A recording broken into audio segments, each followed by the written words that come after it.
Udah bang, dari apa ini kita potong aja. Kita pasang UF bang nanti di sini. Setelah hosting filter, ya kasih UF nanti bang. Ini kalian mungkin sudah banyak lah lihat di YouTube ya, penyaringan air sumur bor seperti ini. Nah saya bedah transparan agar kalian bisa buat. Isi di sini mangan ferrogeolit, kan mangan ferrogeolit itu bisa diregenerasi kawan. Si kaporit dalam housing ini, ya kan? Ini udah kalian lubang-lubangin, kasih kaporit, lalu ya udah kaporit udah diisi. Ini kalian kunci balik ini filternya, kunci balik ya. Nah, seperti ini deh jadinya. Bismillahirrahmanirrahim. Assalamualaikum warahmatullahi wabarakatuh. Apa kabar sahabat YouTubeku semuanya? Senang sekali bisa kembali lagi bertemu dengan kalian semua bersama saya Taufik Ramadan, si tukang air Medan. Baik kawan-kawan, kali ini kita akan membahas tentang air sumur bor. Karena banyaknya pertanyaan-pertanyaan yang masuk melalui jalur WA yang menanyakan tentang air sumur bor. Terkhusus di sini air sumur bor pendek.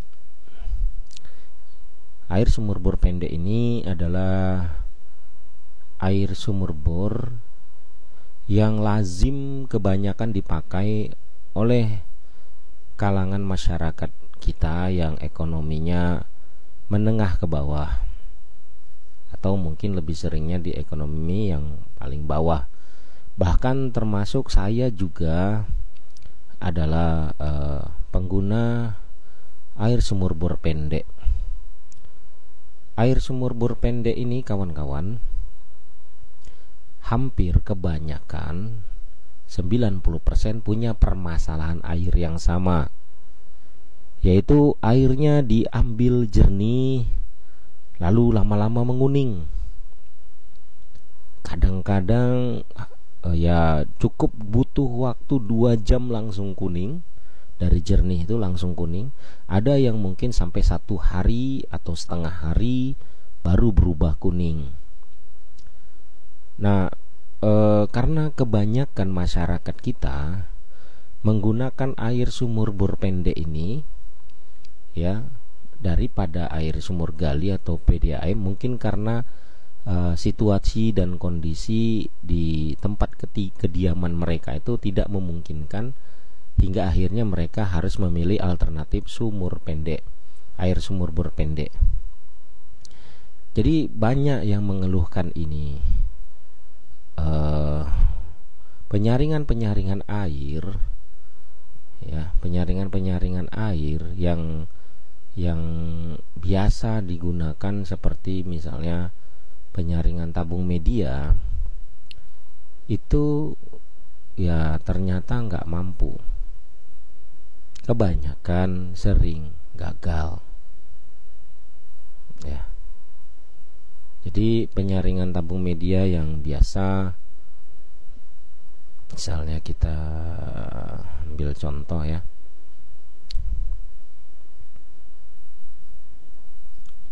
ini penyaringan tabung media seperti ini.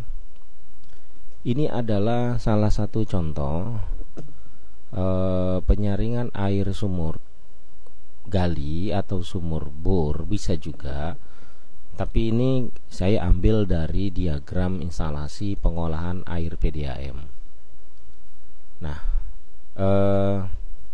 kalau misalnya saya buat ini sebagai pengolahan air sumur gali, sumur bor, kebanyakan yang sering ditawarkan teknisi air atau mungkin orang-orang yang paham sedikit tentang water treatment, atau ada yang baru belajar water treatment, dia main libas saja, main hajar aja di air sumur bor pendek, pasang seperti ini. Ya memang ya, bagi yang masih awam ya, dia pakai pasir silika dan karbon saja, atau ada yang pakai karbon saja. Ada yang mungkin sudah begitu paham, dia pakai geolit, mangan dan ferrolite ya, seperti ini. langsung dari sumur bor pendek. Jadi langsung dari sumur bor pendek itu ya mereka hisap tuh airnya langsung kemari gitu. Ya, langsung ke mesin. Sedot pompa ya. Langsung sedot ke pompa, langsung kirim ke tabung media. Ya. Tapi akhirnya mereka mengeluh juga gitu. Tabung media mereka cepat bermasalah. Kalau dipasang baru, bagusnya itu cuman 1 bulan lah. Ada yang bahkan cuman 2 minggu. Bahkan yang ironisnya ada yang cuman gak nyampe 1 minggu, 3 hari ngulah, airnya kembali kuning. Ya, yang tahan 1 bulan biasanya ini pakai zeolite, ferrolite, mangan. Sementara pendidikan mereka kepada konsumen tidak ada. Ya, jadi mereka mengatakan, oke Pak, Ibu, pakai penyaringan kita itu pokoknya aman. Air Bapak Ibu yang tadinya jernih menguning tuh air sumur bor itu langsung nanti bersih, jernih. Ya, tapi mereka tidak ada memberikan pendidikan ya atau edukasi kepada konsumen mereka bagaimana cara maintenance perawatannya gitu. Jadi begitu mereka cuma ajarin backwash pasrin ya Pak, itu air sumur bor di backwash terus dipasrin ya. Kemudian ya nanti pokoknya kalau misalnya udah 2 hari 3 hari Bapak backwash sama pasrin tuh nanti kotoran kuningnya keluar ya. Nanti lama-lama udah 1 bulan orangnya telepon konsumennya, Bang, ini airnya udah saya backwash sama pasrin tapi kok masih berubah kuning ya. Airnya sekarang jadi kuning Bang. Bahkan ironisnya ada yang telepon, sama aja Bang, pakai saringan gak pakai saringan airnya jejak tetap keruh gitu. Airnya tetap jorok gitu, gak pakai saringan sama gak pakai saringan sama gitu. Air saya tetap tetap kotor gitu. Nah di sini udah di backwash aja, dipasrin ya, di backwash dipasrin. Iya Bang, tapi di bak dan tong saya itu sama aja, airnya tetap kuning ya. Maka kita mau tahu kayak mana sih kaji ilmiahnya, kenapa. Mungkin kalian teknisi yang masih baru mungkin ya suka bingung, Bang, tapi saya sudah kasih itu zeolite, ferrolite, mangan Bang, tapi kok bisa ini ya Bang, bisa ngulah lagi itu akhirnya, kenapa itu? Apa mungkin kata Abang itu harus diregenerasi itu ferrolite sama mangannya, diaktifkan dulu. Kalau mangan pakai kalium permangat ya, KMNO4, dan ferrolite juga boleh pakai kalium permangat atau mungkin pakai HCl. Zeolite pakai HCl kata Abang bisa nurunin TDS. Tapi kenapa ya kok baru ya sudah kita lakukan itu bagus Bang, aman, jernih air mereka, tapi sebulan mereka komplain gitu.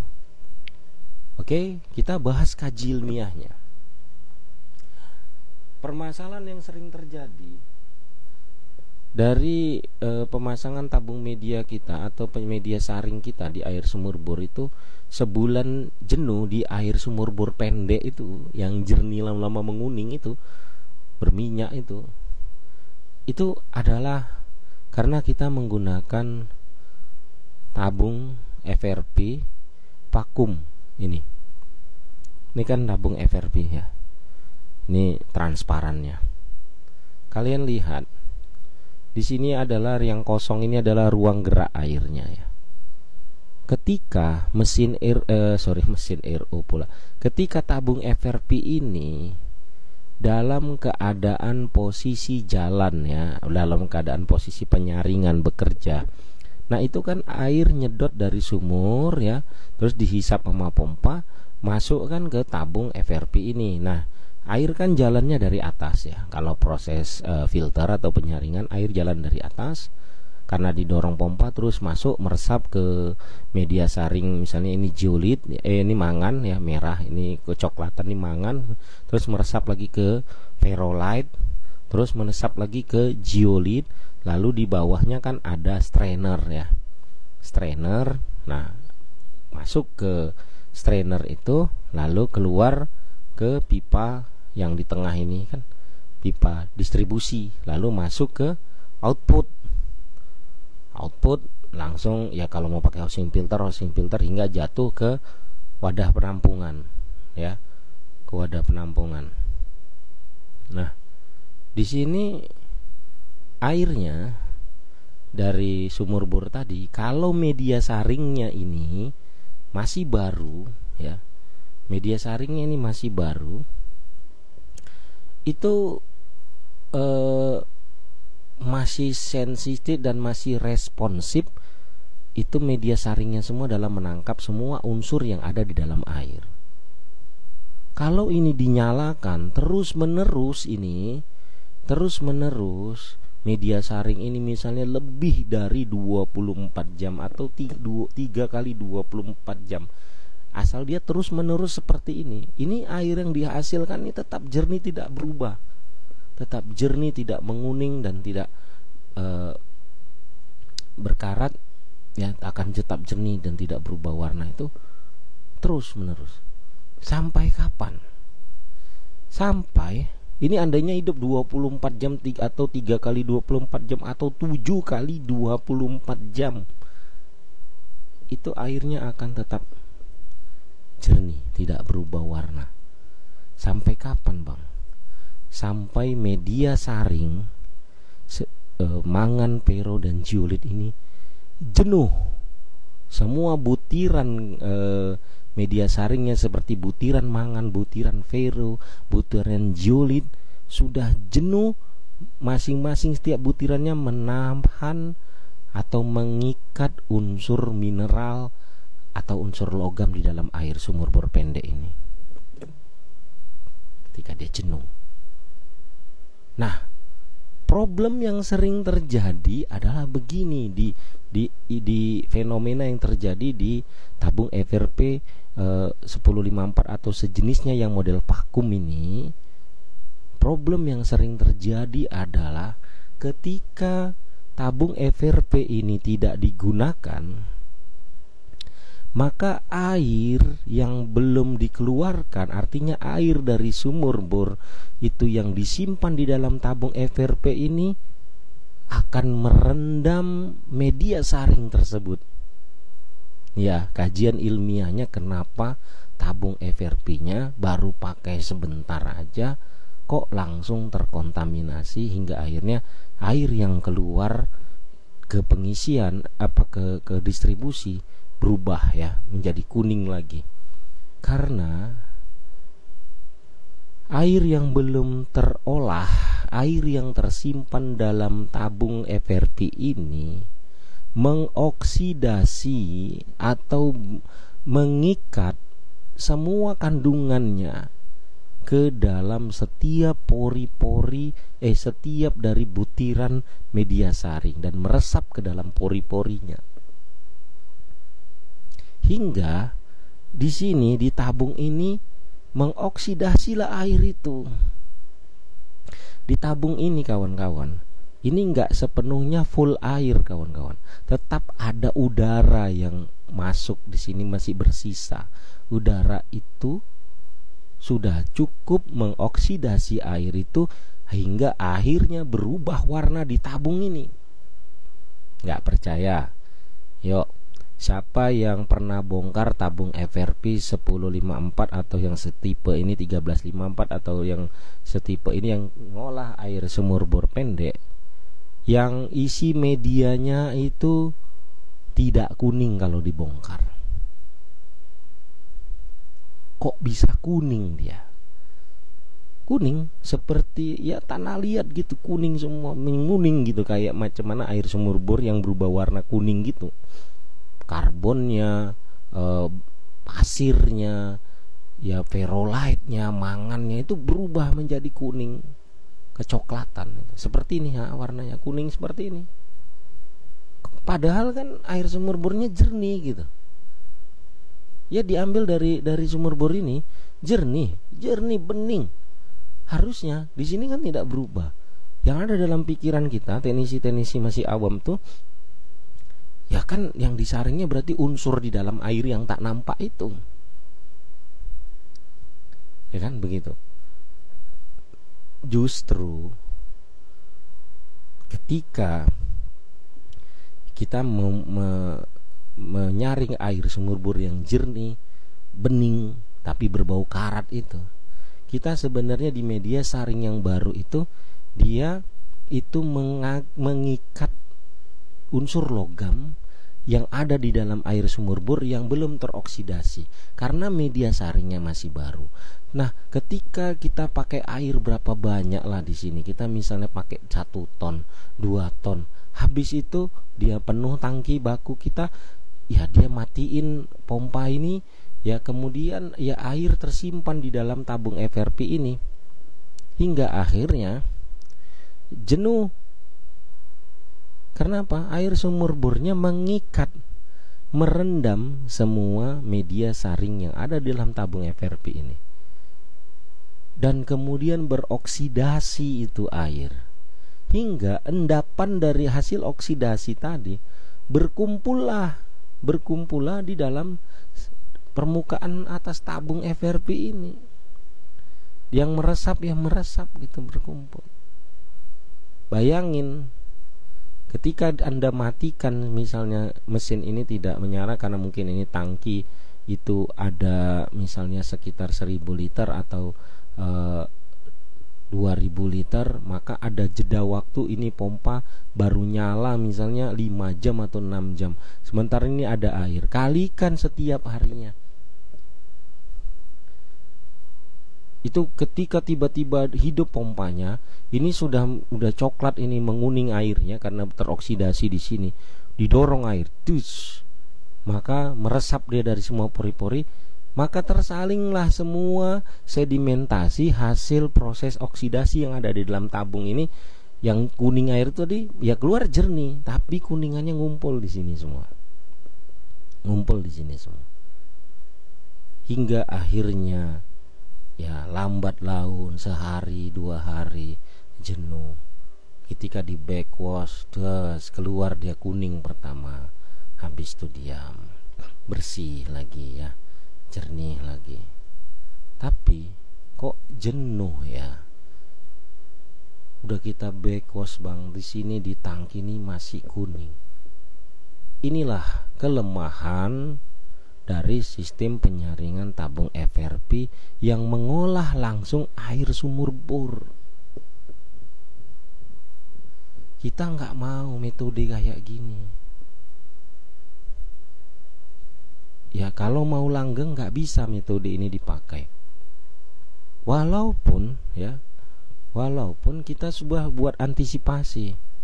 Kalian biar tahu kenapa ini di input, ini input ya, ini input, ini output. Kenapa di inputnya saya pasang ini, corong ini.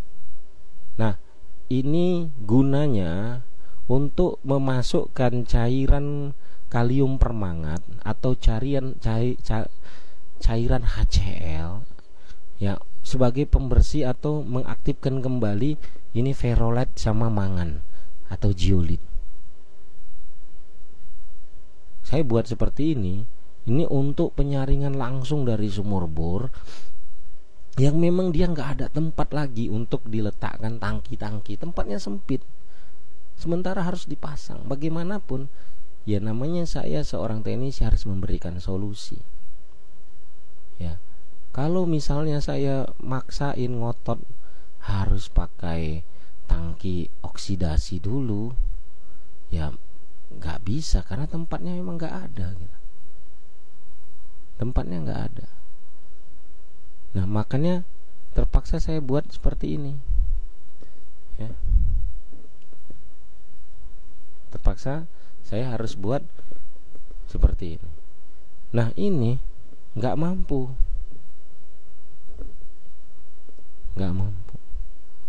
maka banyaklah muncul ide-ide dalam pengolahan air sumur bor, ya.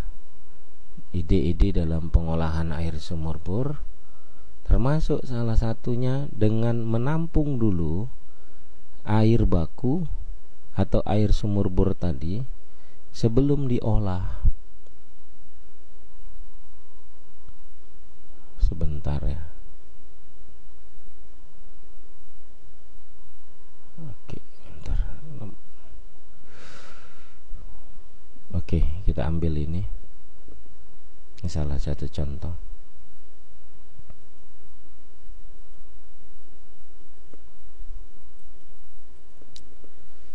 Masya Allah.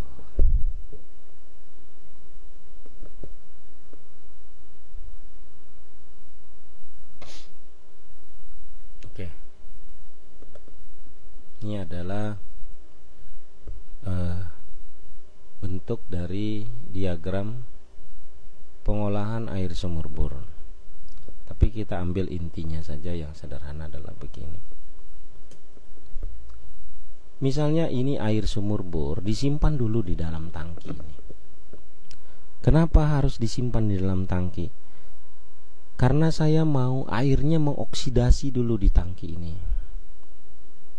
Mengoksidasi di tangki ini menjadi kuning, ya kan? Kemudian dihisap oleh pompa, lalu masuk ke tabung FRP 1054. Ini isinya menyaring semua media saring ada di sini. Ada ferrolite, mangan, zeolit misalnya. Terkhusus tuh air sumur bor yang memang cuman dari jernih diambil langsung menguning, bau karat, bau besi, tidak ada kapur, ya mungkin ferrolite sama mangan aja. Tapi kalau ada kapurnya bisa zeolit seperti yang tadi, 3 jenis tadi. Nah, kalau misalnya kita buat seperti ini air sumur bor kita, itu media saring ini awet dan hasil penyaringannya lebih tahan lama. Kalau kita pakai metode seperti ini, air sumur bornya disimpan dulu di dalam tangki penampungan, kemudian di sini mengoksidasi, ya nggak pakai apa-apa, nggak pakai kapurit, PAC, nggak pakai apa-apa. Di sini langsung airnya ditungguin sampai jenuh, misalnya 1-2 hari menguning. Nah, menguning ini kalau disaring sama media saring ini nggak usahlah pakai mangan, ferrozeolit, ya pakai pasir sama karbon saja. Karena ini sudah sedimentasi yang menguning, ini ketangkep. Di sini ketangkep sedimentasinya. Nah, keluar jernih. Kenapa? Karena dia sudah melepas semua unsur mineral dan logam di dalam tangki ini. Cuma menjadi permasalahannya, kalau kita pakai metode hanya disimpan di dalam tangki ini, maka kalau tangkinya tanggung juga nggak ada guna.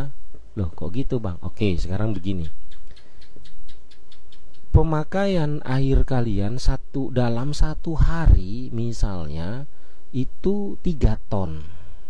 Dan itu kontinu 3 ton itu misalnya untuk depot air minum atau mungkin laundry atau kos-kosan ya. Nah, tangki penampungan kalian kecil seperti ini cuma 550 liter.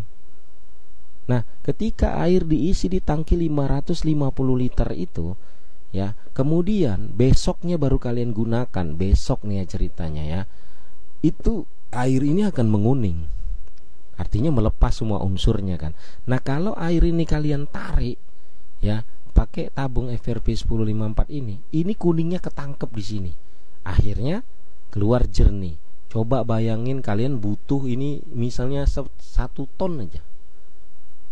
Ini kan ketika kurang, airnya berkurang, otomatis radar tangki dan pelampung ini akan mengisi air ke dalam tangki ini lagi.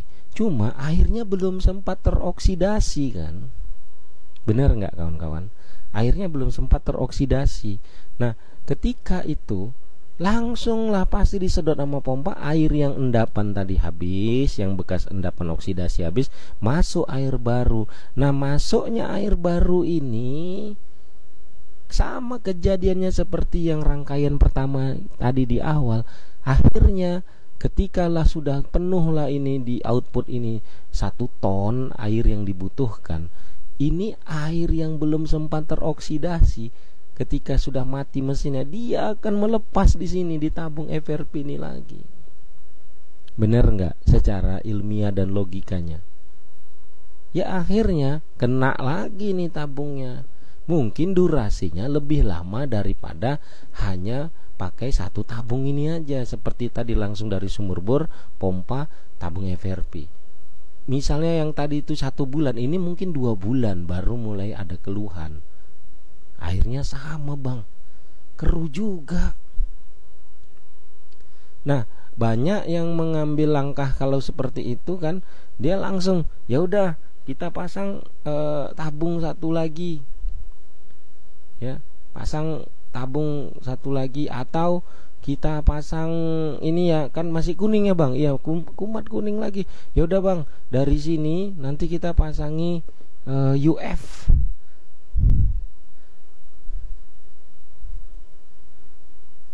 Ya, kita pasangi UF misal. Biar apa? Biar yang kuning tadi yang masih nampak keruh tadi bang, itu sama UF dijernihkan kembali. Kita pasang UF bang di sini bang. Nah, misalnya, sorry.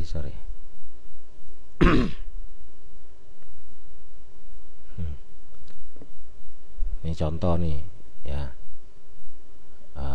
Saya cut ini. Udah bang, dari apa ini kita potong aja. Kita pasangi UF bang nanti di sini. Setelah housing filter, ya kasih UF nanti bang. Setelah housing filter kasih UF, nanti air abang yang masih keruh itu jernih bang lagi bang, karena UF kan membeningkan air. Ini sebenarnya hanya penangkis, bukan solusi. Seperti ini, seperti yang kalian lihat kan. Airnya tambah ini mengontaminasi kemari karena masih belum kuningnya itu, akhirnya ngumpul ke UF. Ya sama UF dijernihkan, tapi apa yang terjadi? Terjadi penyumbatan kepada UF juga. Akhirnya lama-lama ada kasus yang baru lagi. UF-nya jenuh atau sumbat karena mungkin jarang di backwash atau di pasrin atau di flushing, back flushing ya. Hingga akhirnya keluarnya kecil UF-nya. Udah bang kalau gitu di bypasskan aja, nah in sama outnya kan udah kita sediain tuh stop keran bypassnya. Ya udah di bypasskan sementara. Ya akhirnya apa ya, ini kuning juga lagi. Ini kuning lagi akhirnya. Tambah lagi masalahnya. Gak selesai ya. Gak selesai. Kenapa? Karena sumber masalahnya di sini tidak tepat. Jadi gimana bang? Solusinya sederhana. Ya kalau memang kebutuhannya itu 3 ton, maka sediakanlah tangki penampungan untuk oksidasi awal pengendapannya itu minimal juga 3 ton. Kalau pemakaiannya 1 hari cuma 550, ya minimal 550 juga ditaruh di sini. Bahkan kalau bisa lebih 1000, karena ada spare. Air yang yang sudah dikuningkan itu masih ada spare 550 lagi di dalam tangkinya. Hingga ketika 550 ini keluar ya habis, ini kan produksi ini menuhkan lagi 1000, ya masih ada lagi, dan masih ada sempat dia beroksidasi. Itu kalau pakai metode hanya pengendapan. Ya, lalu muncullah satu ide atau beberapa konsep lagi. Oh bang, ya sebelum masuk ke ini, ke tangki penampungan, tangki oksidasi, ya airnya dikuningkan dulu lah bang, dengan cepat, dengan sistem oksidasi cepat menggunakan bahan-bahan kimia seperti misalnya kaporit ya, atau misalnya tawas ya, penyaringan cepat lah gitu. Ya itulah dia masuklah dalam perkara, dalam satu hal lagi yang lebih mendalam, proses oksidasi cepatnya dibantu dengan kaporit, Bang. Aduh, Masya Allah, lama kali ya ini komputernya. Yaitu dengan meletakkan klorinator ya. Dengan meletakkan klorinator di air sebelum masuk ke tangki. Nih. Ya. Kita nih pembahasannya main cepat aja, karena kalau secara sistematik seperti disusun dulu semuanya itu jadi lama saya buat konten. Nah, jadi sumur bor sebelum masuk airnya ke dalam tangki baku ini dipercepat dengan menambahkan bahan oksidator cepat seperti klorin. Klorin yang dimasukkan ke dalam air yang mau dioksidasi atau diendapkan agar proses pelepasan semua unsurnya itu terjadi cepat, tidak lama. Karena kan kalau tanpa bahan-bahan tadi bisa 1 hari baru kuning. Nah, dengan ini mungkin bisa 1 jam atau 2 jam langsung menguning airnya. Itu namanya oksidator cepat. Ya, bahan-bahan oksidator itu secara kimia itu ada kaporit, ada tawas ya. Nah, jadi bahan-bahan oksidator cepat ini membantu proses oksidasi. Nah, kalau sudah seperti ini, ya udah masuk dalam pembahasan yang lebih sistematik. Berarti kan bisa, Bang, 550 liternya. Bisa. Kalau kalian tepat, berarti kita ada penambahan cost dan ada penambahan maintenance dan perawatan, yaitu selalu menjaga agar klorinator ini selalu terisi dengan kaporit. Dan harus pandai mengatur antara jalur air bypass yang tanpa kaporit dengan kaporit. Artinya berapa persen kaporit yang masuk ke dalam air disesuaikan. Terlalu banyak kaporit juga nggak terjadi oksidasi itu. Sedikit kaporit juga nggak terjadi oksidasi itu. Jadi harus disesuaikan. Cari rumusan yang paling tepat. Berapa persen kaporit dan berapa persen air untuk pencampurannya. Dan itu berbeda-beda di setiap kondisi, karena kadar air sumur bor pendek itu juga berbeda-beda di setiap tempat dan kondisi gitu. Nah, jadi dalam hal ini pengoksidasian cepat itu diperlukan. Nah, kalau udah kayak gini mungkin tangki 550 liter sudah cukup. Bahkan kalaupun tak punya tempat, maka muncullah satu konsep, itu meletakkan klorinator di sebelum sumur bor, sebelum tabung FRP. Letakkan klorinatornya sebelum tabung FRP.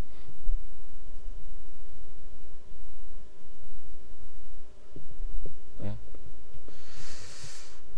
Jadi sebentar nih saya oprek dulu ya. Ini karena kita tutorialnya tutorial cepat. Masya Allah. Nah, jadi di sini klorinator nanti diletakkan, misalnya sebelum masuk ke tabung. Ini. Ada yang pakai konsep seperti ini. Bisa, Bang? Bisa. Tapi ini tidak membantu banyak. Coba pakai logika kalian. Ya. Kalau yang pakai konsep seperti ini, sumur bor, pompa, klorinator, tabung FRP. Yakinkah kalian bisa secepat kilat itu dari sumur bor terus masuk klorinator, diinjek klorinnya di dalam, terus kemudian tersimpan di sini langsung berubah jadi kuning? Enggak terjadi dia. Jadi konsep seperti ini salah, Bang. Bukan salah, tapi efektivitasnya untuk persentase keberhasilannya kecil. Tetap di sini jenuh. Yang ada paling kemungkinan begini ya. Ketika air sumur bor ini merendam tabung, karena ini mesin dalam keadaan mati dan air ada yang singgah di dalam tabung ini tapi mengandung kaporit, setidaknya tidak bisa mengikat air sumur bor tadi, menempel semua unsur mineralnya di dalam tabung FRP ini medianya karena ada kaporit. Air kaporit tadi akan teroksidasi di sini hingga melepas semua unsurnya tapi tidak mengkontaminasi isi media saring. Nah, itu yang terjadi.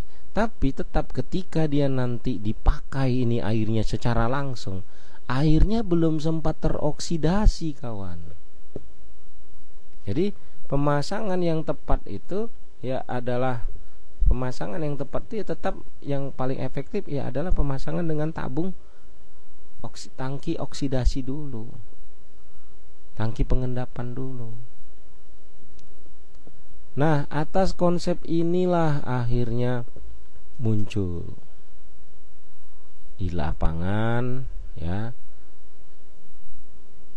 banyak mengatakan, aduh saya udah keluar mahal ini, gak efektif juga. Lalu muncullah alternatif penyaringan air sumur bor yang sekarang mungkin atau bahkan masih eksis dan mereka bisa menjamin keberhasilannya, yaitu penggunaan sand filter ya. 2:30 pagi,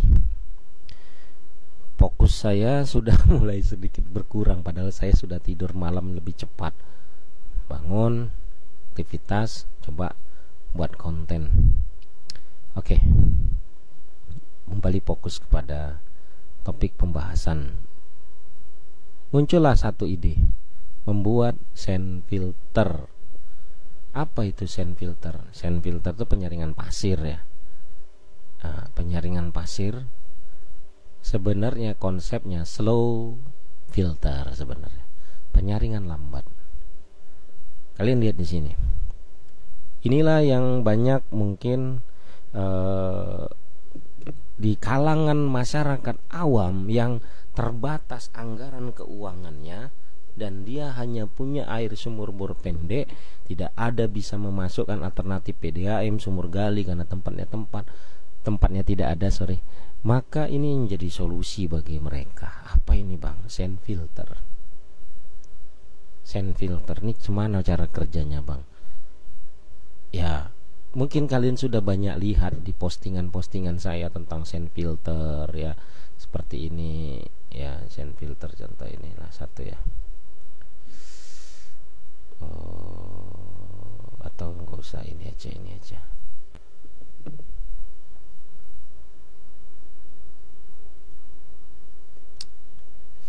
Ya sorry ya, komputer saya agak sedikit lambat, kalian harus maklum.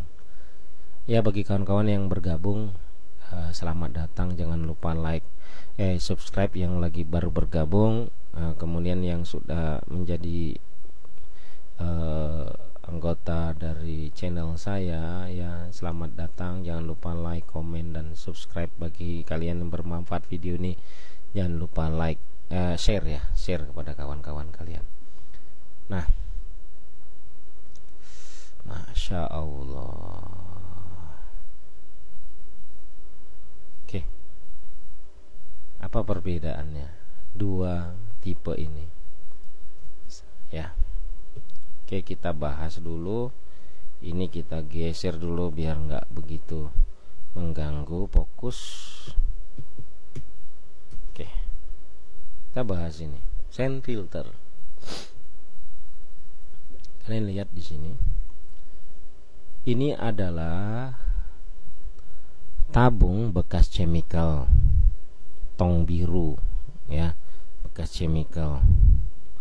Tong biru ini dimodifikasi atau didesain ya secara custom menjadi sebuah penyaringan air.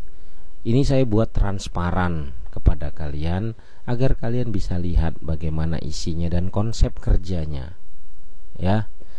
Ini banyak sudah saya bahas sebetulnya, tapi bahasnya hanya ringkas-ringkas saja ya, karena saya kemarin-kemarin tuh mengandalkan cantiknya sebuah video tapi kurang dalam pembedahan materi. Makanya sekarang saya tampilkan ini, memang videonya jelek ya, gambarnya cuman 2 dimensi ya, nggak 3 dimensi, tapi setidaknya banyak penjelasan materi mendalam dalam pembahasan ini, terkhusus di sumur bor. Oke, kita bahas tentang sumur bor nih kan, penyaringan sumur bor menggunakan sand filter ini. Kalian lihat, air sumur bor dihisap oleh pompa. Lihat penerapan klorinator di sini. Juga dipasangkan klorinator di sini. Nah, untuk Masya Allah. Ya, untuk klorinatornya di sini saya atur misalnya pembagian pembagian dari ininya, air bersih, air yang masuk kaporit. Misalnya saya buat misalnya ini pembagiannya misalnya yang melalui kaporit misalnya 50% ya, yang melalui tanpa kaporit atau bypass itu misalnya 50%. Nah, ini pengaturannya seperti ini misalnya. Kalian bisa buat nih kan, bisa lah. Ini cara buatnya. Klorinator ini dop ini pipa T 2 inci misalnya, atau 2 inci setengah atau 2 inci. Kalian nanti cari reducer 2 inci ke 3/4, 2 buah ini nanti sambung. Nah, ini yang atas ini kalian kasih CO, ini CO 2 inci. CO itu dia adalah sambungan untuk T atau apa, yang dia ada kontrolnya ini di sini. Ada fluknya ya, dop dratnya. Ini CO-nya ada dratnya. Nanti kalian kaporitnya masuk ke sini gitu. Nah, ini kalau CO-nya saya angkat ke atas ini kan, misalnya gini. Ini kan drat ya. Nah, kaporitnya kalian masukin ke dalam gitu. Kaporitnya masukin ke dalam ini. Ya, masukin. Jadi kaporit tablet ya. Nah, itu. Ya, ini kan namanya ilustrasi ya, nggak bisa perfect kali. Tapi udah banyak kok yang jual klorinator jadi, kalian beli seperti itu. Nah, air sumur bor itu diberi pengoksidasian cepat, oksidator cepat ini klorin misalnya. Kemudian airnya dikirim ke sand filter ini. Kalian mungkin sudah banyak lah lihat di YouTube ya, penyaringan air sumur bor seperti ini. Nah, saya bedah transparan agar kalian bisa buat. Mudah kok buatnya gitu. Ya, kalau kalian mau beli jadi, mereka pasti banyak ya jasa pemasangannya ya. Itu sudah jadi dan install, biasanya antara 2,5 juta sampai harga 4 jutaan itu ya. Tapi kan mereka memang menginstal dari A sampai Z, dari 0 sampai siap. Ya, kalian tinggal terima bersih ya. Tapi kalau kalian kreatif mau buat sendiri, ya seperti ini buatnya. Itu gimana bang caranya? Ya, caranya misalnya seperti ini ya. Kita buat dulu misalnya untuk lubang-lubangnya ya. Itu tong ini nanti kalian bor itu, lubangin di bawahnya ini ya. Ini nanti buatlah macam mana cara kalian seperti ini. Misalnya saya pakai soket drat dalam 3/4 di dalamnya, terus saya di luarnya saya pasangkan soket drat luar 3/4, lalu kasih karet misalnya, atau kalian lem atau bagaimana, atau kalian las pakai las pipa atau las plastik macam mana. Nah, di tengahnya ini dikasih strainer ya. Ini juga strainer ya. Ini nanti saya jelasin cara kerjanya. Kemudian yang di atas untuk air masukan sama seperti di bawah, juga dikasih soket dalam 3/4 dijepit ya, pakai plastik. Lalu yang luarnya soket luar 3/4. Nah, ini untuk air masukannya misalnya. Nah, ini apa ini bang? Nah, ini pipa 4 inci misalnya 30 cm, kasih dop bawahnya ya. Nah, itu apa? Untuk luapan air. Ketika air jatuh ke sini menendang dop, maka karena ini membawa kaporit atau apa, itu akan terhempas, itu airnya akan meluap. Itulah proses aerasi. Kadang-kadang ada kawan-kawan kita di inputnya ini dikasih T agak panjang sedikit agar udara masuk. Ketika air jatuh kemari membawa udara, itu juga proses aerasi. Hingga buihnya banyak, ini memuncrat, airnya meluap dari pipa 4 inci ini, lalu jatuh ke saringan, ke penyaringan ini. Isinya apa? Ya boleh kalian isi pasir sungai ya, pasir bangunan itu hijau atau apa. Kalau mau profesional ya mungkin ferrolite, mangan, zeolit ya, seperti ini zeolit. Ini misalnya ferrolite ya, atau mangan ya, atau kombinasi dari ketiganya. Ya bagi yang nggak punya dana ya kalian isi pasir bangunan campur dengan kerikil pakai hijau ya, bisa juga, bisa. Kenapa? Karena ini saringan lambat. Oke. Ini tongnya harus dibuka agar apa? Agar udara masuk, cahaya masuk. Nah, air nanti akan teroksidasi secara cepat di sini, lalu meresap ke bawah hingga akhirnya tersaring dan keluarlah ke bawah. Nih kalian lihat nih ada lapisan, mungkin kalian bisa buatnya itu dari plat yang dilobangi, atau misalnya kalian bisa desain itu mungkin disekat pakai fiber atau apa. Ya kalian lobangin. Nah untuk biar pasir nih jangan turun ke bawah, kalian kasih hijau, kalian kasih kapas, apapun yang bisa nahan ini, kain yang pori-porinya besar tapi ya jangan halus sekali kainnya itu. Nah atau misalnya ya hijau lah yang paling pas, hijau kerikil, kemudian baru dimasukin media saring ini. Nah jadi di bawah itu tempat tampungan air yang sudah bersih. Tempat tampungan air sudah bersih. Ini proses penyaringan dulu ya, lihat ya. Ini dari air sumur ya, setelah kena klorinator ya, Nah ini stop keran ini kan kalau posisinya seperti ini, katupnya ini membuka, yang menyilang ini menutup, mengunci handle-nya itu ya. Nah ini berarti air naik ke atas jatuh, nyemprot ya, kemudian air tumpah ke atas media saring. Udah tumpah, lalu airnya turun ke bawah, tersaring. Nah ini kok ada dua lubang nih, yang sebelah kiri sama sebelah kanan. Nah yang sebelah kiri ini untuk apa bang? Ini ada stop keran dikunci. Kita bahas nanti dulu itu. Kita bahas penyaringan. Ini sebelah kanan yang naik ke atas juga ada stop keran dikunci. Nanti kita bahas itu untuk apa fungsinya. Sekarang penyaringan aja dulu, yang simpel dulu. Lalu airnya keluarlah di sini, yang jernih itu jatuhlah di sini airnya. Ini kalau kalian tampung ya dengan ember, ya udah ini kalian sudah bisa pakai. Ya, kalian sudah bisa pakai di sini. Nah, kalau kalian tampung airnya di sini ya, udah bisa pakai. Itu mau pakai ya ember, tong atau apa ya, nanti di sini udah. Nah, kalian udah bisa tampung airnya di sini. Udah, ya kan? Nah, kemudian ini radar untuk apa bang? Kok ada radar di sini? Oke, sekarang begini.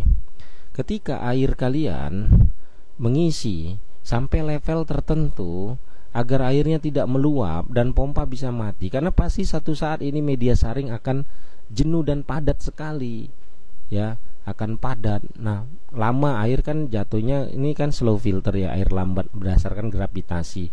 Nah, ketika air di sini misalnya dikunci lah kan, karena nggak ada make air.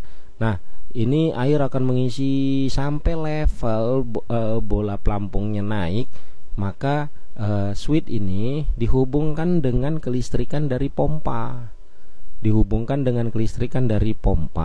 Maka ketika airnya penuh, switch akan memutuskan kelistrikan pompa dan airnya akan berhenti, pompa berhenti. Dan andainya pun ketika sedang bekerja ya, ini meluap, kita sudah sediakan nih lubang overflow. Nah, ini lubang overflow. Lubang overflow ini akan mengeluarkan air. Kalau yang sudah melebihi dari levelnya, hingga tidak ada air yang meluap jatuh keluar dari ember ini, dari tong ini. Ya kan, jatuh nih ke buangan. Paham kan kenapa ada itu lubang itu, sudah paham ya. Nah, ya nanti kan udah penuh level airnya ini, ya mati pompanya, berkurang lagi karena dipakai di sini kan saringan lambat, jalannya lambat, berkurang lagi, ya nyala lagi radarnya, ngisi lagi, penuh lagi, meluap, misalnya meluap kemari, penuh, mati dia kan, mati pompanya. Sampai kalian rasa ini sudah cukup, kalian kunci, maka dia akan level air akan menyentuh bola radar. Ya kalau meluap ya meluap sampai levelnya bola radar mati, maka udah pompa mati. Ya, nanti dia akan mengendap di sini. Kena cahaya matahari, ada kaporit mengendap lah, ini air yang tadi yang jernih jadi kuning. Nah nanti ketika pakai lagi kan udah menguning, ya turun lagi, teroksidasi lagi. Nah bang, kalau ini kan hampir sama bang kayak yang tadi juga. Kalau misalnya kan ini nggak ada tangki penampungan bang, dulu mau masuk sand filter, berarti kan bang nanti ini di sini pakai air kan bang. Ini ada stok berapa nih tangkinya bang? Ini tangki 150 liter ya, atau 230 liter kalau nggak salah saya ini tangkinya. Kita bilang 200 liter air di sini, atau mungkin karena ada media saring airnya cuma 100 liter lah kita bilang. Ya karena kan ini ada media saringnya. Mungkin air yang muatan air di dalam ini cuma 100 liter. Berarti kan bang 100 liter kan udah teroksidasi. Berarti jatuh dia nanti ke sini bang, kan udah 100 liter. Kita di sini tangkinya misalnya 500 liter bang, baknya atau gimana, atau 1000 bang. Berarti kan ini air belum sempat teroksidasi sama kaporit. Oke lah, kaporit mengoksidasi cepat. Belum teroksidasi dengan kaporit kan bang, dia nanti lama-lama kan bang ya jenuh juga kan bang. Ya memang benar, tapi proses penjenuhan itu lama kawan. Karena ini sand filter nggak ada dibantu dorong dengan tekanan air yang besar, dia merambat airnya perlahan-lahan dari atas ke bawah. Karena dia melambat dari atas ke bawah perlahan-lahan, ya itulah namanya saringan lambat. Pastinya media saring ini akan sangat teliti sekali menyerap semuanya kandungannya. Bahkan kaporit tadi kan menahan proses oksidasi dan juga sekaligus menahan agar jangan sampai merusak media saringnya. Jadi sulit itu nempel di situ di butiran-butiran peromangan yang. Jadi maka dia akan terserap pelan-pelan, ya jatuh air sini jernih. Ya memang konsep seperti ini pemakaian airnya nggak bisa banyak juga,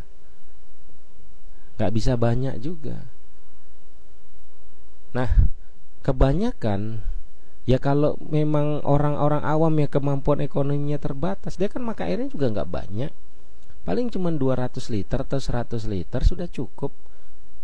Dia misalnya ya 100 liter tuh banyak loh kawan. Satu tong ini misalnya 150 ya. Sama yang awam ya, ekonomi menengah, yang ekonomi bawah itu ya ini cuman pakai mandi cuci udah cukup. Kecuali kalian buka pabrik atau home industry, ya ini kurang. Nah kalau yang untuk home industry, maka konsep ini ditinggalkan, dikembangkan seperti ini. Sama ini dengan yang tadi, cuman ini pompanya sudah berbeda. Sama prinsip kerjanya. Nah airnya disimpan di dalam tangki. Dalam tangki nih ya, simpan di dalam tangki. Di sini tangkinya 1000 atau 1500. Bang pasti di sini lama-lama kan teroksidasi juga. Memang sengaja itu. Karena ini pemakaian mau banyak. Tapi setidaknya di sini pengoksidasiannya atau di tangki ini enggak bulat-bulat kuning berminyak. Karena di sini sudah ditangkis dan sudah dikasih klorin. Misalnya di sini ada klorin juga tadi mungkin pengembangannya. Nah di sini airnya sudah mungkin keruh-keruh kuning tapi nggak parah separah tadi. Nah maka ketika nanti dihisap oleh pompa, diisi ya ini apa bang? Ini kok kayaknya kepala softener bang. Ya ini dalam konsep kerja yang lain. Tapi bisa aja misalnya nih kalian isi di sini mangan ferrogeolit, kan mangan ferrogeolit itu bisa diregenerasi kawan.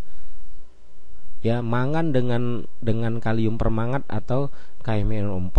Ferolet cukup pakai HCl bisa ya. Kemudian pakai mangan kalium permangat juga bisa ya, ferolet itu.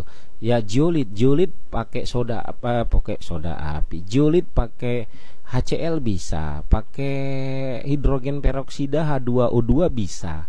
Nah, berarti kan bisa diregenerasi. Nah, kalau kalian pakai kepala softener kan nggak apa-apa tabungnya.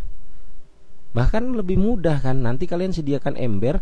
Di ember ini sudah kalian sediakan nih chemicalnya, kalium permangat dicampur air, sudah kalian sediakan misalnya 20 liter.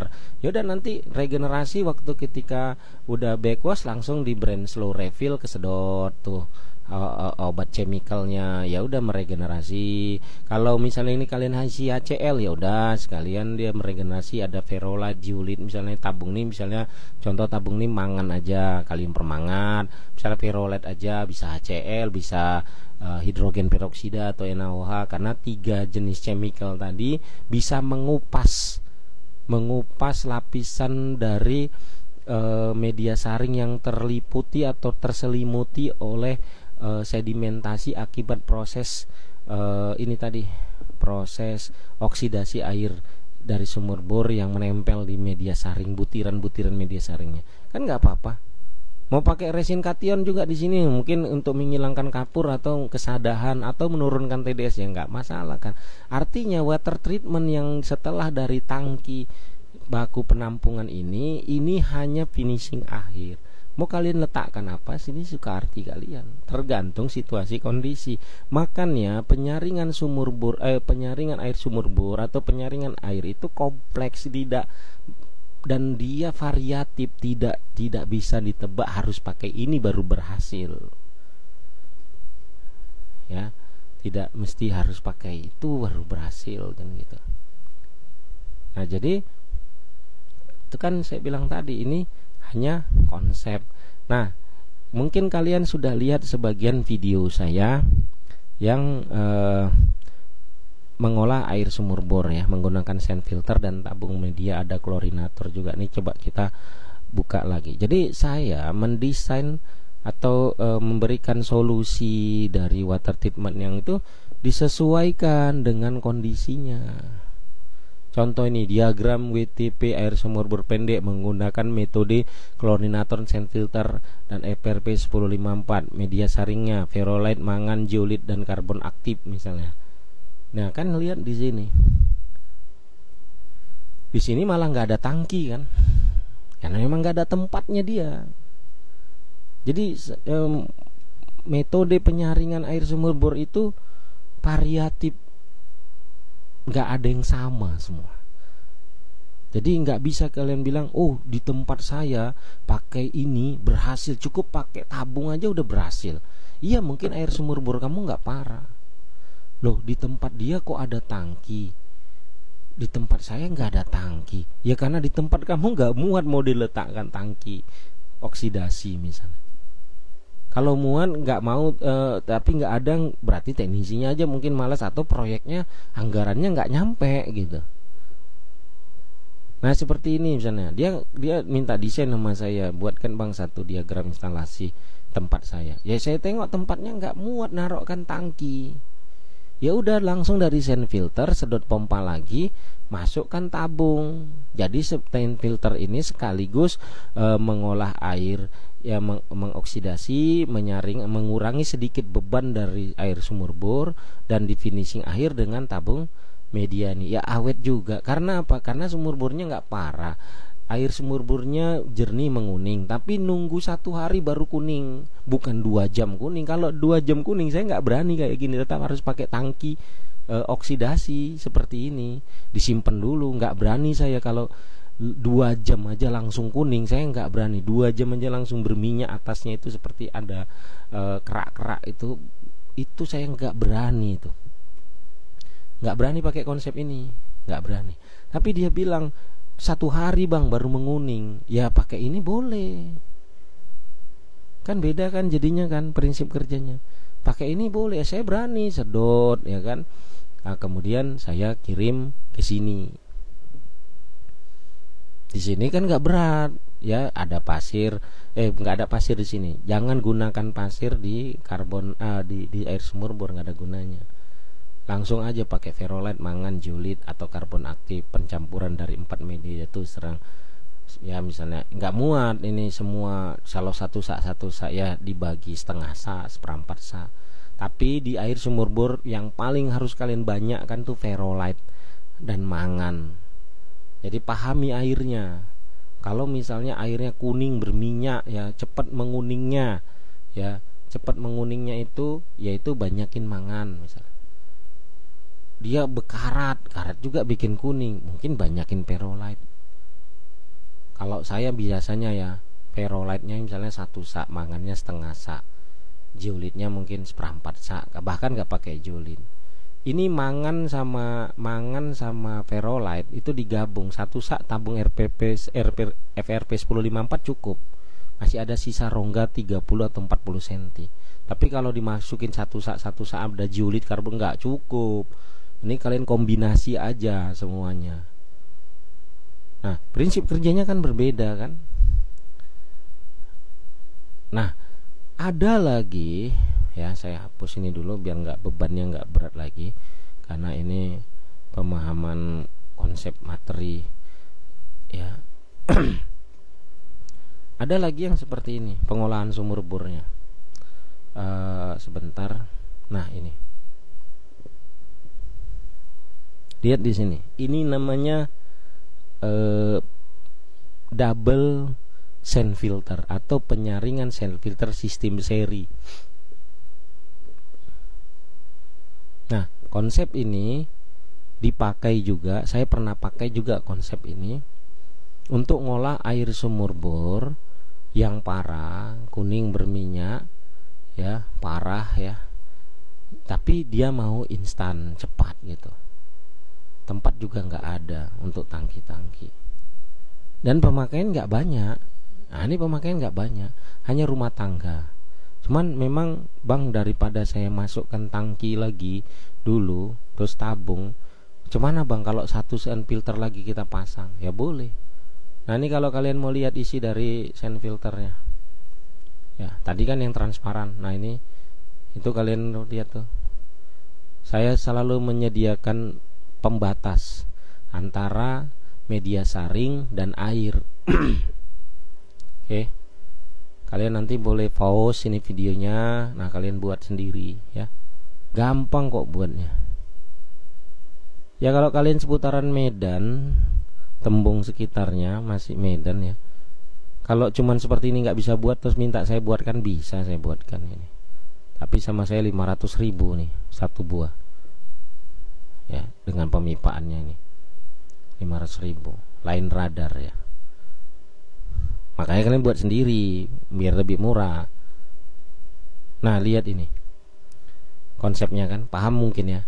Setelah air bersih, setelah air dari sumur bor disaring, nah ini tanpa klorinator ya, tanpa klorinator. Nah, baiknya kalian pasang klorinatornya, sama kayak tadi, pasang klorinator. Kalau bisa ya pasang aja klorinatornya, apa salahnya ya. Di mana? Di sini ya, pasang klorinatornya. Klorinator juga bisa pakai hosing ya, bisa pakai hosing. Nah, ini seperti ini. Ini hosing filter, klorinator pakai hosing. Cemana bang? Ntar saya geser dulu ini. Inilah kalau penyampaian model langsung ya. Jadi langsung pada intinya. Jadi kotak-katik, bongkar pasang, diagram instalasi ya, namanya presentasi ya. Kayak ginilah presentasi kawan. Bagi kalian yang bergabung ya, saya ucapkan selamat datang, dan jangan lupa lah kalian subscribe lah saya bantu ke saya dulu ya, bantu saya untuk mengembangkan channel saya ini, karena masih sedikit gaji saya ya. Jujur ini perkara dunia mengajarkan ilmu dunia. Jadi saya butuh juga dunia saya. Kalian nggak perlu kasih uang ke saya. Kalau ada yang mau ngasih uang saya, minta nomor rekening, alhamdulillah ya. Yang nggak ada, kalian cukup like, komen, nonton sampai habis. Iklannya jangan di skip kalau bisa. Ya, ini ilmu loh. Ya, kalau hiburan cuman menyenangkan hati, habis itu ya udah. Kalau ini kalian pelajarin dan kalian sudah mahir dan bisa, kalian bisa cari makan dari sini. Ya, ini maaf ya, cuman itu aja intermezzo. Oke, kita kembali ke topik. Oke, klorinator juga bisa kalian buat seperti ini. Ini ada hosing ya, ini in, ini out ya. Nah, ini kalian pasang seperti ini. Ini ada stop run ya, stop run. Nah, kalau kalian mau banyakin kaporit, ya ini hosingnya tempat kaporit. Nah, di hosing filter ini kalian nanti kasih pipa ya. Ini kalian tarik dulu. Misalnya saya buat ini 20. Oh, ini ya. Lalu di tengahnya kan ada lubang tengah nih. Nah, ini kalian kasih apa ya maunya? Kalian kasih pipa berapa inci, Bang? Kalian kasih pipa di sini ya, saya coba aja ini tarik aja lah ya, kan main cepat ya. Yang cepat misalnya pipa lah ya, kita bilang ini 20. Ini pipa dari instalasi listrik, tahu kalian, atau pipa setengah. Kalian modifikasi sedikit, ini kalian lobang-lobangin nih, lobang-lobangin. Nah, kemudian nanti kan kalian isi kaporitnya di dalam hosing ini. Isi kaporit dalam hosing ini, ya kan? Ini udah kalian lubang-lubangin, kasih kaporit, lalu ya udah kaporit udah diisi. Ini kalian kunci balik ini filternya, kunci balik ya. Nah, seperti ini deh jadinya. Paham ya? Jadi ini kandas nih sampai ke bawah pipanya, pipa tengahnya kandas sampai bawah. Kemudian ini pecahan-pecahan kaporitnya. Jadi air kan masuk dari pinggir sini, dari pinggir jatuh kena kaporit, terus meresap tuh ke dalam. Kalau bisa lubangnya itu di bawah sini, jangan di atas. Kalau di atas nanti jatuh masuk ke sini dia. Jadi bypass, nggak kena kaporit, jangan. Tapi lubangnya di sini. Lubang-lubang kaporit ini kandas saja pakai dop bawahnya. Pipa setengah inci atau pipa listrik tuh dibakar, bawahnya di dop aja, atau lubang-lubang juga boleh. Ini kan nanti ketimbun kaporit nih, jadi air masuk kaporitnya itu keluar tuh ke pipa tengah kan, keluar pipa tengah kan ke jalur output ini. Nah, itu kan airnya sudah mengandung kaporit. Nah, sekarang pembagiannya, kalau kalian buat stop run-nya seperti ini, nyerong-nyerong nih, berarti sebagian ada yang masuk kaporit, sebagian ada yang bypass. Karena kalau kalian full masuk kaporit semua, itu persentase pemakaian kaporitnya terlalu tinggi. Tinggi pun nggak jadi oksidasinya kawan-kawan. Ya akhirnya ke sini bawa kaporit, sini bawa kaporit ya. Terlalu tinggi kaporitnya. Pembagian kaporit tuh ya, kaporit tuh cuman kalau tidak salah saya kaidahnya itu hanya sekitar 3 ppm kaporit di dalam air. Artinya misalnya gini, air baku 200, setelah pencampuran kaporit jadi 203. Segitulah maksudnya, kadar kaporit hanya menambahi 3 ppm. Itu maksudnya. Oke, paham ya mungkin di sini. Nah, kemudian airnya masuk kan disaring kan, itu di sini nanti airnya kan sudah mulai agak jernih lah. Disaring lagi di sini. Ini namanya penyaringan double sand filter, tapi seri ya, seri, bukan paralel, ini seri. Dari keluaran sand filter pertama masuk sand filter kedua. Nah, setelah sini kalau kalian mau masukkan dari sini tuh, kalian mau masuk ke tabung FRP lagi, ya lebih bagus lagi. Terus mau masuk ke tangki, ya bisa juga. Ya. Atau mau langsung keluar taruh di ember di wadah, ya bisa juga. Tergantung ya situasi kondisi di tempat kalian. Ya. Tergantung situasi dan kondisi di tempat kalian. Misalnya setelah melalui Ini ya setelah melalui sand filter yang kedua nih, tapi ini jadi boros listrik ya. Ini jadi boros listrik. Nah ini. Nah setelah masuk ini, ya kita jejelin nih satu penyaringan lagi misalnya ini. Ya beginilah ya, yang cepat aja ya. Dari 2 tabung sand filter langsung masuk ke tabung FRP misalnya. Nah ini pasti hasil airnya di sini makin jernih lagi. Tapi boros ya. 3 pompa ya, mungkin pompanya Shimizu 135, Shimizu 135, Shimizu 135. Shimizu 135 itu kan listriknya itu cuman 135 watt.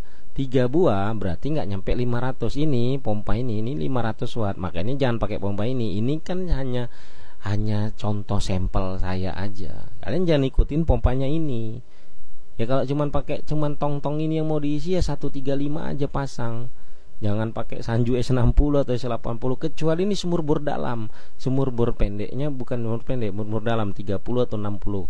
Mana bisa dia kalau 30 atau 60 meter pakai Shimizu 135, harus pakai semi jet pump. Tapi nggak usah yang stainless, yang babet pun nggak apa-apa, yang besi kan. Jet 100 ya. Nah seperti ini. Atau ini kita hapus, ganti tangki ya, ganti tangki. Naikkan ke tower misalnya, naikkan ke tower misalnya ini. Tapi dibantu pompa juga, dihisap pompa lagi. Kombinasi itu ya disesuaikan dengan kondisi lah ya. Kondisi keadaan di tempat kalian memasang project ini gitu. Sebentar lagi loading.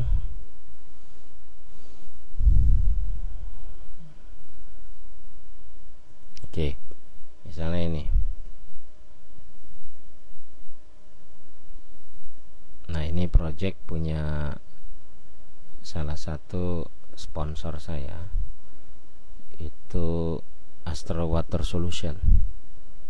Nih, bagi kalian yang tinggal di Medan, ini jadi akhirnya promosi ya, tapi nggak apa-apa, saya endorse saja lah, gratis untuk teman saya ini. Bagi kalian di Medan yang ingin membelanja barang-barang kebutuhan water treatment, depot ya, pokoknya bahan-bahan sanitasi air, penyaring air, media saring, tangki, kalian boleh ini cari di internet, di Google, Astro Water Solution. Ya, saya backup di sini. Ya, nama bosnya itu Pak Edwin ya. Ini salah satu rancangan saya untuk ini dia mensupport untuk masalah technical support di tempat dia, saya yang pegang ya. Jadi misalnya begini, nah, ini salah satu project dia. Oke. Dari sand filter pertama, sand filter kedua. Oh ini udah kompleks ini penyaringannya. Mungkin ini untuk media saring atau water treatment untuk kos-kosan ini, atau mungkin udah hampir ya untuk depot juga bisa kalau udah kayak gini. Ini sumur bor pendek yang parah ini kan, jadi bagus kalau pakai sistem kayak gini. Ya itu tadi, ini udah makin dalam. Oh nggak percaya, yuk kita bahas. Di sini air sumur bor pendeknya kuning berminyak parah. Di sini sudah agak lumayan sih. Ya, kemudian dihisap lagi sama tabung FRP. Pasti di sini makin jernih, makin bersih. Ini soal kualitas dulu ya. Terus airnya dikirim ke tower. Ya, ini biasanya untuk depot nih kalau kayak gini.